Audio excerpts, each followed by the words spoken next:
శాతవాహనుల సామాజిక ఆర్థిక విషయాల గురించి సరికాని దానిని గుర్తించండి. Which statement not correct about Satavahanas social and financial conditions. 1, నాడు వర్ణ వ్యవస్థ ఉంది, కఠినంగా ఉంది. నాడు కుల వ్యవస్థ ఉంది, కఠినంగా లేదు. నాడు వర్ణాంతర వివాహాలు ఉన్నాయి. స్త్రీకి సొంత ధనం అనగా స్త్రీ ధనం ఉండింది. ఈ 4 స్టేట్మెంట్లలో సరికాని దానిని గుర్తించండి అని నేను మిమ్మల్ని ప్రశ్నించడం జరిగింది యాజ్ ఎ హిస్టరీ రఫీ సార్గా. నాడు వర్ణ వ్యవస్థ ఉంది, ఉందిగా, అయితే కఠినంగా ఉంది.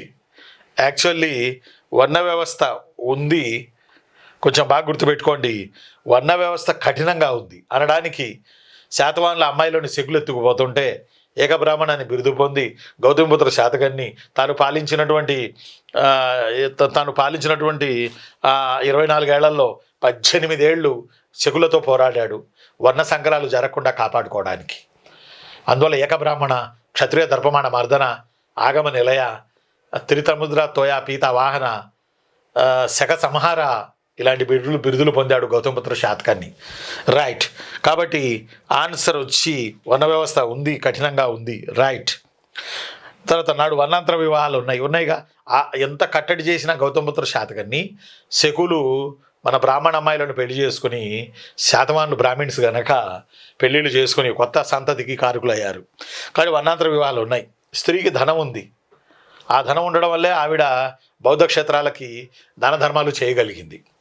కాబట్టి ఆన్సర్ ఈజ్ బి, సరికానిది. నాడు కుల వ్యవస్థ ఉంది, అయితే కఠినంగా లేదు.